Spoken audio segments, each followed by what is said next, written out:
Selamat malam Bapak Ibu Saudara yang terkasih, kita berdoa.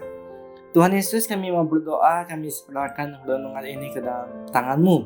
Di dalam nama Tuhan Yesus kami berdoa. Amin. Selamat hari Bapa bagi kita sekalian. Hari ini kita mau belajar di Amsal pasal 14 ayat 1 sampai 19. Bagaimana kita bisa mengenal diri sendiri. Mengenal Tuhan dan takut akan Tuhan menurut Amsal akan menghasilkan hal-hal konkret yang bermanfaat, yaitu pengertian dan hikmat.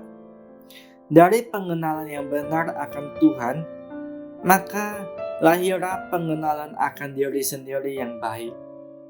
Pengenalan akan diri sendiri dimungkinkan karena ukuran yang dipakai bukan orang lain, bukan juga pendapat dan kriteria yang dibuat oleh manusia, melainkan berasal dari Allah itu sendiri. Orang yang mengenal diri sendiri akan bertindak dengan bijak menurut ayat 8a, 15b, 16a, dan 18b. Hidupnya terbuka di hadapan Tuhan, ayat 2. Ia tidak sombong karena ia sadar bahwa semua yang dimiliki adalah kefanaan dan keberdosaan. Sebaliknya, orang yang bebal justru merasa diri paling tahu, sehingga tidak cukup rendah hati untuk mengakui kebodohannya. Ayat 8b. Orang bebal juga menyepelekan masalah dosa. Akibatnya, ia menjerumuskan diri sendiri ke dalam kebodohannya. Ayat 10 dan 11. Saat dia menyadari sedang terjebak dalam lilitan masalah, siapakah yang dapat mengerti dirinya?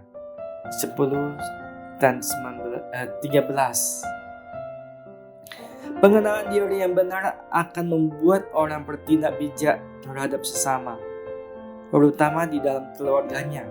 Ayat 1. Ia akan menjadi berkat dan bukan batu sandungan, baik dalam menyatakan kebenaran, ayat 5, maupun ketika merespon orang lain, ayat 17. Dalam pekerjaannya, orang yang bijak mampu menghargai aset ataupun investasi dengan tepat, ayat keempat.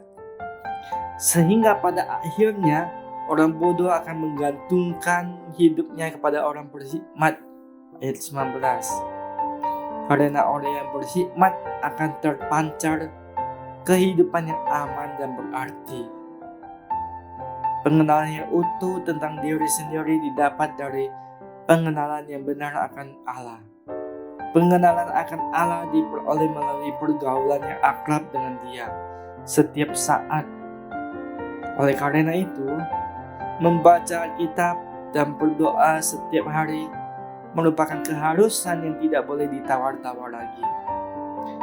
Dari mengetahui dan menerapkan firman Tuhan sajalah orang bisa menjadi bijak dan tahu menempatkan diri dengan tepat dalam menjalin relasi dengan dunia ini.